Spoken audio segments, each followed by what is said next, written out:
जय हिंद दोस्तों, एक बार फिर से आप सभी का स्वागत है हमारे अंकुर क्लासेस चैनल पर।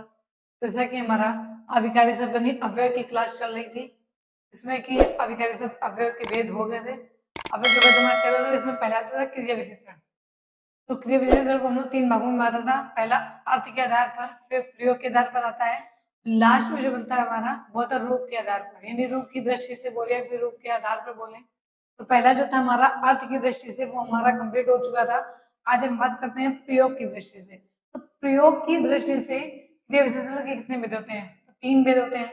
वो कौन कौन से? तो पहला था हमारा सामान्य क्रिया विशेषण, फिर आता है तो साधारण, फिर संयोजक, फिर आता है हमारा अनुबद्ध।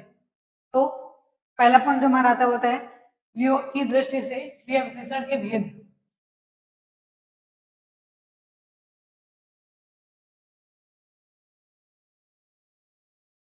प्रयोग की दृष्टि से क्रिया विशेषण के भेद।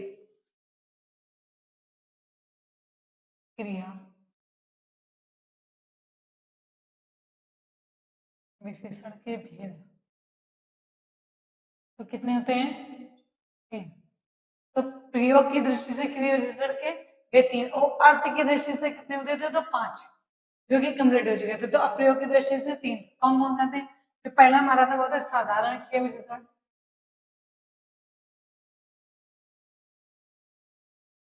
साधारण क्रिया विशेषण। दूसरा जो आता है वो आता है हमारा संयोजक। संयोजक क्रिया विशेषण। विशेषण लास्ट आता है हमारा जो होता है वो आता है अनुबद्ध क्रिया विशेषण। अनुबद्ध क्रिया विशेषण। अनुबद्ध क्रिया विशेषण। तो प्रयोग की दृष्टि से क्रिया विशेषण के भेद 3। पहला साधारण क्रिया विशेषण, संयोजक और अनुबद्ध क्रिया विशेषण। बात करते हैं साधारण क्रिया विशेषण की। तो साधारण क्रिया विशेषण किसे कहते हैं? तो अगर बोले तो वाक्य में प्रयुक्त रूप से समाप्त होने वाली क्रिया को साधारण क्रिया विशेषण कहते हैं। देखते हैं पहली आती हमारी साधारण क्रिया विशेषण।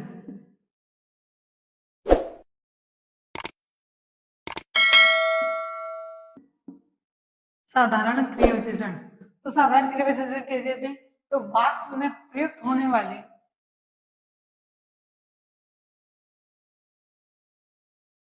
वाक्य में प्रयुक्त रूप से प्रयुक्त रूप से समाप्त होने वाली वाक्य में प्रयुक्त रूप से समाप्त होने वाली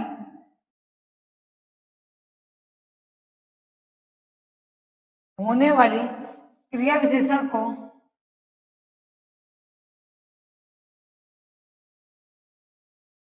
क्रिया विशेषण को साधारण क्रिया विशेषण कहते हैं। क्या कहते हैं? साधारण क्रिया विशेषण कहते हैं।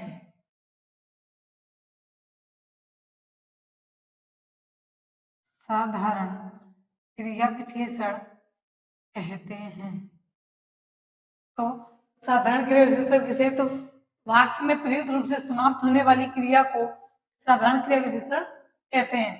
जैसे कि एग्जांपल देखें अगर उदाहरण में, उदाहरण क्या है? जैसे वहां, कब, जल्दी आदि। अब बात करें दूसरी थी, वो दूसरी थी संयोजक क्रिया विशेषण। अगली आती है हमारी संयोजक क्रिया विशेषण।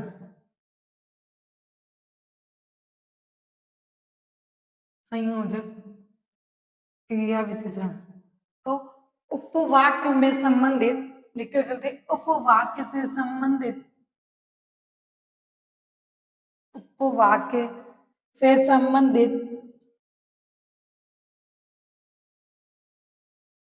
से संबंधित क्रिया विशेषण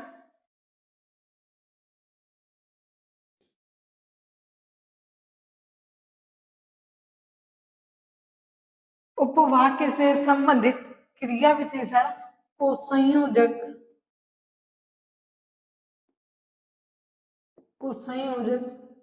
क्रिया विशेषण कहते हैं।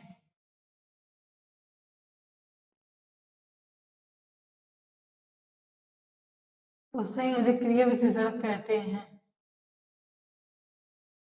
तो उपवाक्य से संबंधित क्रिया विशेषण को संयोजक क्रिया विशेषण कहते हैं। जैसे उदाहरण में देखें तो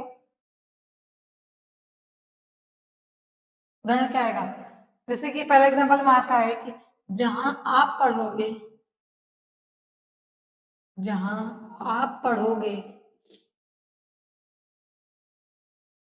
पढ़ोगे वहां मैं भी पढ़ूंगा, वहां मैं भी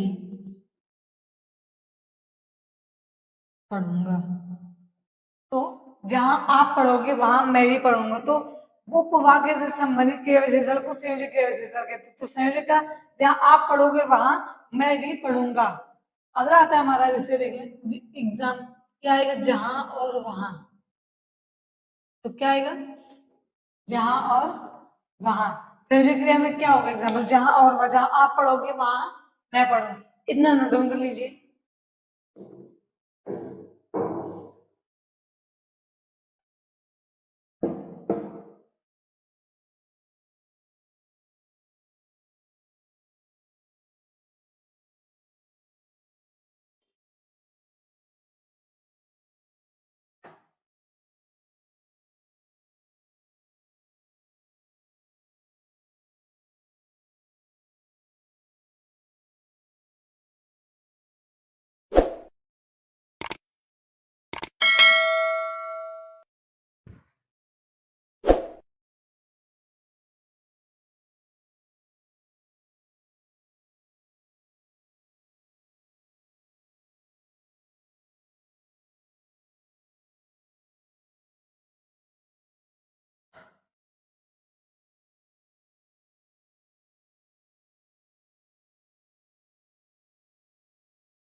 तो तीसरी जो आती है हमारी वो होती है अनुबद्ध क्रिया विशेषण।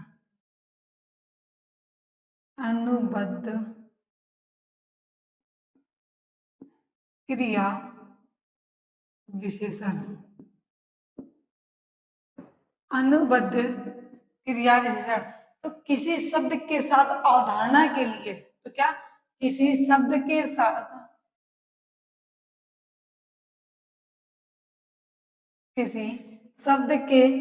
अवधारणा के लिए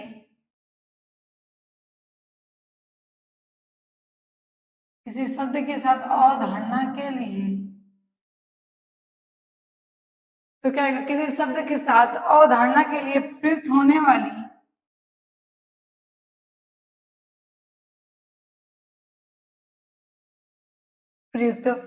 वाली क्रिया विशेषण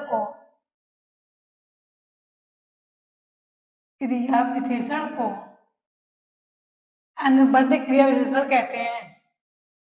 अनुबद्ध क्रिया विशेषण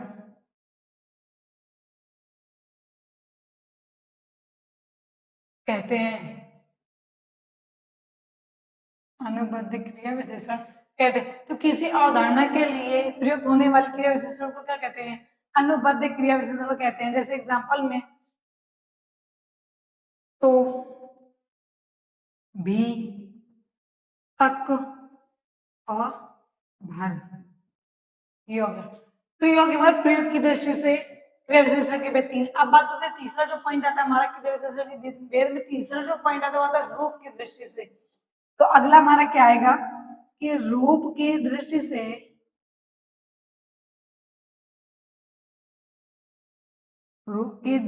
क्रिया विशेषण के भेद, क्रिया विशेषण के भेद।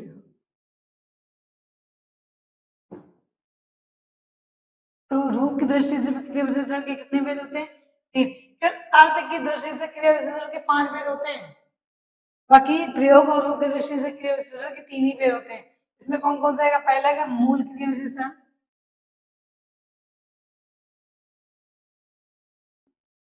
मूल क्रिया विशेषण। अगला आता है हमारा यौगिक क्रिया विशेषण, यौगिक क्रिया विशेषण, यौगिक क्रिया विशेषण। लास्ट आता है हमारा स्थानीय क्रिया विशेषण, स्थानीय क्रिया विशेषण। तो रूप की दृष्टि से क्रिया विशेषण के भेद 3, मूल क्रिया विशेषण, यौगिक क्रिया विशेषण, स्थानीय क्रिया विशेषण। इतना नोट डाउन कर लीजिए।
तो अब बात करते हैं जो हमारा अभिकारी शब्द हो गया हमारा क्रिया विशेषण के भेद। तो अब बात करते हैं अगला आता है संबंध बोधक अव्यय। आता है तो संबंध बोधक अव्यय, अभिकारी अव्यय के भेद में संबंध बोधक अव्यय। तो क्या आता है? संबंध बोधक अव्यय। अगला जो पहला था क्रिया विशेषण, क्या था? संबंध बोधक अव्यय। तो संबंध बोधक अव्यय किसे कहते हैं? अगला था संबंध बोधक अव्यय किसे कहते हैं? वे अव्यय जिसमें संज्ञा व सर्वनाम, वे जिनमें संज्ञा तथा सर्वनाम के वाक्य के दूसरे वाक्य से जाना जाता है, का अर्थ दूसरे वाक्य से जाना जाता है, वहां क्या रहता है? संबंध बोधक अव्यय कहलाता है। तो वे अव्यय, वे अव्यय जिनमें जिनमें संज्ञा अथवा सर्वनाम, वे अव्यय जिनमें संज्ञा अथवा सर्वनाम के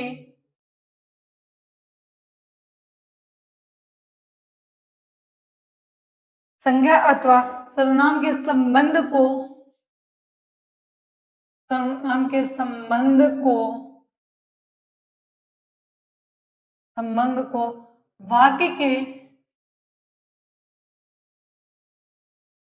वाक्य के दूसरे शब्द से जाना जाता है, से जाना जाता है, उसे संबंध बोधक अव्यय कहते हैं। उसे संबंध बोधक अव्यय कहते हैं। संबंध बोधक अव्यय कहते हैं। तो वे अव्यय जिसमें संज्ञा तो सर्वनाम का जो संबंध होता है वो वाक्य के दूसरे शब्द से जाना जाए, मतलब कि वाक्य से नहीं, वाक्य के दूसरे शब्द से जाना जाता है, वह हमारा संबंध बोधक अव्यय कहलाता है। जैसे उदाहरण में क्या आएगा हमारा? उदाहरण है जैसे अनुसार। फिर आता हमारा जैसे अनुकूल, आसपास, आसपास आदि। ठीक है हमारा संबंध बोधक अव्यय। अब बात करते हैं जो अगला आता है हमारा तीसरा नंबर अभिकारी ने अव्यय के भेद का, वो था समुच्चय बोधक अव्यय। क्या आएगा? तो समुच्चय बोधक अव्यय,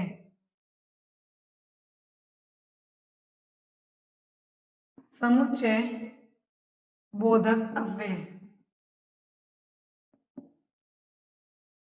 समुच्चय बोधक अव्यय। तो समुच्चय बोधक अव्यय किसे कहते हैं? तो लिखते हुए देखते हैं कि दो वाक्यों अथवा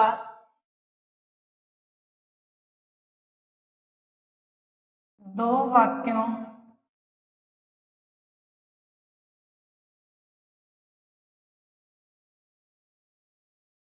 दो वाक्यों अथवा अथवा शब्दों को मिलाने के लिए, दो वाक्यों अथवा शब्दों को मिलाने वाले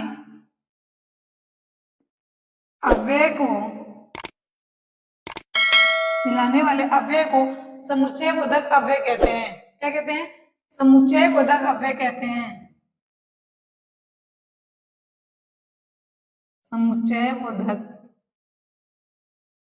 समुच्चय बोधक अव्यय कहते हैं।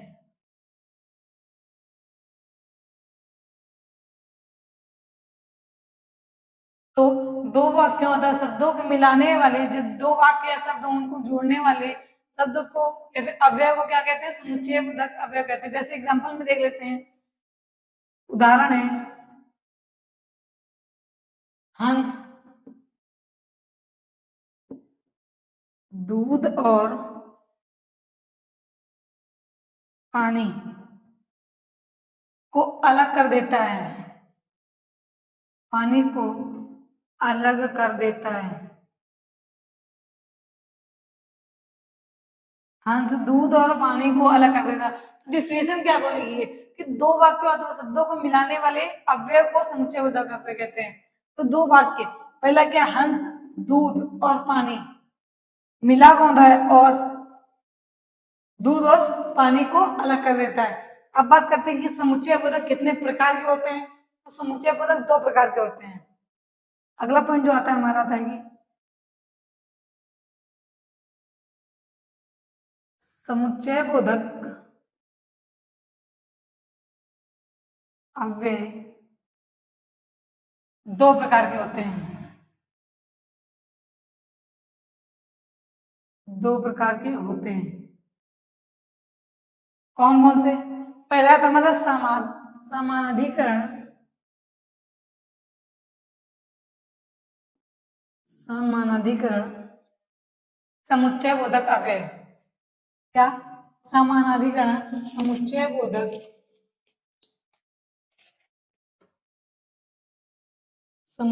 बोधक अव्यय। दूसरा क्या आएगा? दूसरा आता है व्याधिकरण, दूसरा आता है व्याधिकरण, व्याधिकरण समुच्चय बोधक अव्यय। तो समुच्चय बोधक अव्यय दो वाक्यों अथवा शब्दों को मिलाने वाले अव्यय को समुच्चय बोधक अव्यय कहते हैं। जैसे हंस और दूध पानी को अलग कर देता है। समुच्चय बोधक अव्यय कितने प्रकार के? दो। पहला था समानाधिकरण, फिर दूसरा था व्याधिकरण। इतना नोट डाउन कर लीजिए।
तो अब देखते हैं, जो पहला था हमारा समुच्चय बोधक अवयव का पहला प्रकार क्या था, समानाधिकरण। क्या था, समानाधिकरण।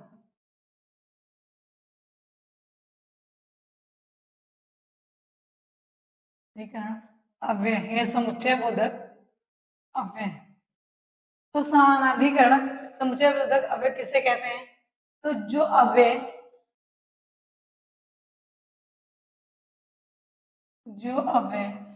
जो अव्यय बराबर दर्जे के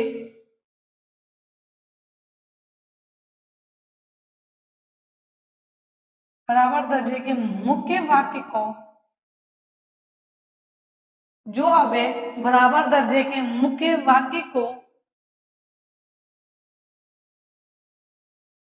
वाक्य को जोड़ते हैं, वे क्या कहलाते हैं, वे समानाधिकरण समुच्चय बोधक अव्यय कहलाते हैं। तो जो अव्यय बराबर दर्जे के मुख्य वाक्य को जोड़ते हैं वे क्या कहलाते हैं, समानाधिकरण समुच्चय बोधक अव्यय कहलाते हैं। जैसे एग्जाम्पल में देखें, अगर उदाहरण की बात करते हैं, उदाहरण जैसे आएगा हमारा या, और, वह, और यह, वह, अथवा आदि, ये किसके अंदर कराएंगे, ये आएंगे हमारे समानाधिकरण समुच्चय बोधक अव्यय के। तो अब अगला आता हमारा व्याधिकरण। क्या था हमारा, व्याधिकरण समुच्चय बोधक अव्यय। समुच्चय बोधक अव्यय।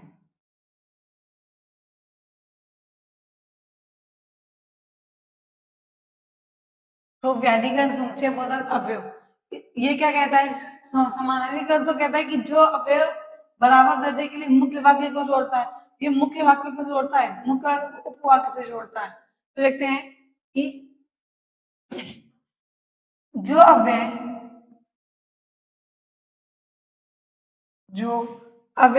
मुख्य वाक्य को मुख्य जो अव्यय मुख्य वाक्य को दूसरे उपवाक्य से जो अव्यय मुख्य वाक्य को दूसरे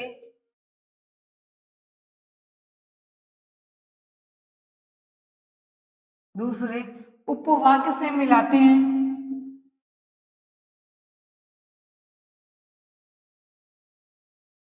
दूसरे उपवाक्य से मिलाते हैं, जो अव्यय मुख्य वाक्य को दूसरे उपवाक्य से मिलाते हैं, जिस पर वह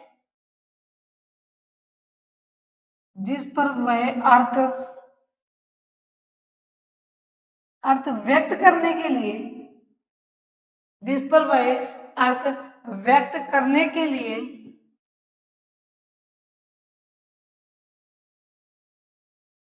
निर्भर रहता है,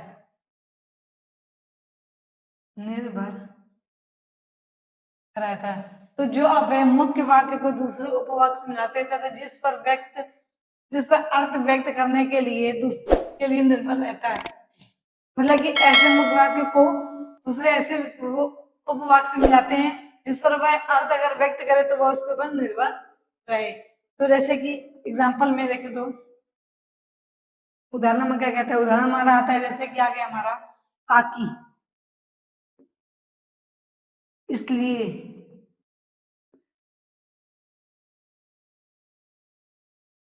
चूंकि,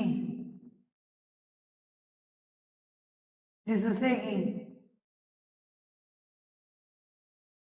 या बोले तो यद्यपि, एक शब्द था वरन, ताकि आदि। ताकि इसलिए चूंकि, जिससे कि, यद्यपि, वरन, ताकि दो बार हो गया, आदि। यह हो गया हमारा व्याधिकरण समुच्चय बोधक है। अब बात करते हैं विस्मयादि बोधक की, इतना नोट डाउन कर लीजिए।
अब बात करते हैं अगला जो आता था वो था विस्मयादि बोधक।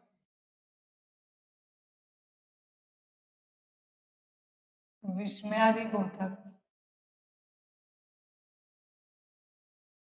अव्यय। विस्मयादि बोधक अव्यय। तो विस्मयादि बोधक अव्यय में क्या होता है, जहां पर हर्ष, शोक, मतलब कि खुशी भी हो, ग्लानि भी हो, शोक भी हो, वहां वहां जिन शब्दों का प्रयोग करना तो वहां विस्मयादि बोधक प्रयोग कहलाता है। तो देखते हैं जैसे कि हर्ष, शोक, विस्मय, हर्ष, शोक, विस्मय आदि भावों में, आदि भावों में, आदि भावों को प्रकट करने के लिए, भावों को प्रकट करने के लिए जिस अव्यय का प्रयोग किया जाता है, जिस अव्यय का